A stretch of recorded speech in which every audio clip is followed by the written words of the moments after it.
สบายดีทุกคนเนาะวันนี้55มาเลขคอยนะทุกคนเนาะเลขคอยทุมานีเนาะเฮามีอัน78คอยนะทุกเนาะ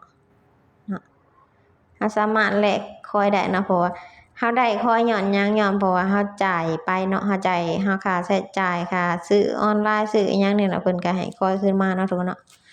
ซื้อในเซเว่นนี่เนาะมาเบิ่งกันเลยเนาะก่อนอื่นเบิ่งให้ทุกคนมาที่หน้าของตัวเองนี่เนาะหน้าแรกของตัวเองนี่เนาะพอมาที่หน้าแรกเลื่อนมาหน่อยนึงตัวนี้นี่กดคำว่า True Money Coin นี่เนาะ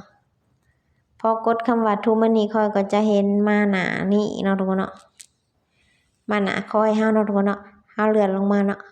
ไปเลื่อนขึ้นโอ้ยง่วงนอน เลื่อนขึ้นเนาะทุกคนเนาะก็จะเห็นสิทธิ์ที่เฮาจะแลกได้เนาะ15คอย75คอยเฮามี78คอยก็สิแลก75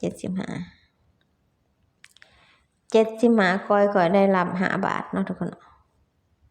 75คอยรับ5 บาทนี่เนาะโอเคกดตัดไปแลกคูปองทุกคนยืนยันเลยเนาะถามว่าถ้าไผบ่อยากแลกก็ได้นะทุกคนเนาะนี่เนาะเงินเข้า wallet ไปแล้ว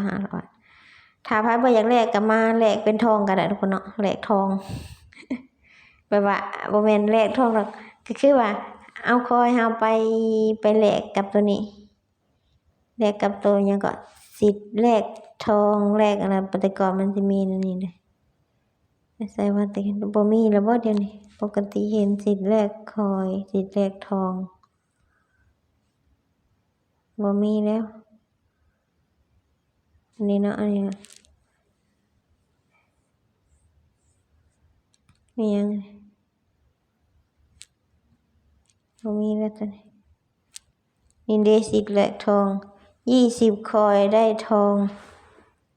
ลุ้นทอง1สลึงก็คือลุ้นนะทุกคนเนาะมันลุ้นได้เนาะแต่ก็บ่ฮู้เนาะสำหรับน่าสิกับเฉพาะคนไทยเขาก็เลยว่าอยากเฮ็ดเนาะเฉพาะภายที่ได้ยืนยันตัวตนแล้วหั่นนะก็เลยข้อยเคยเฮ็ดแล้วเทื่อนึงแต่มันบ่ถูกข้อยก็เลยอยาก มันบ่ได้รางวัลที่1เนาะอันนี้ได้เงินเขาๆเนาะทุกคน5 บาทได้รับเลยเด้เนาะโอเค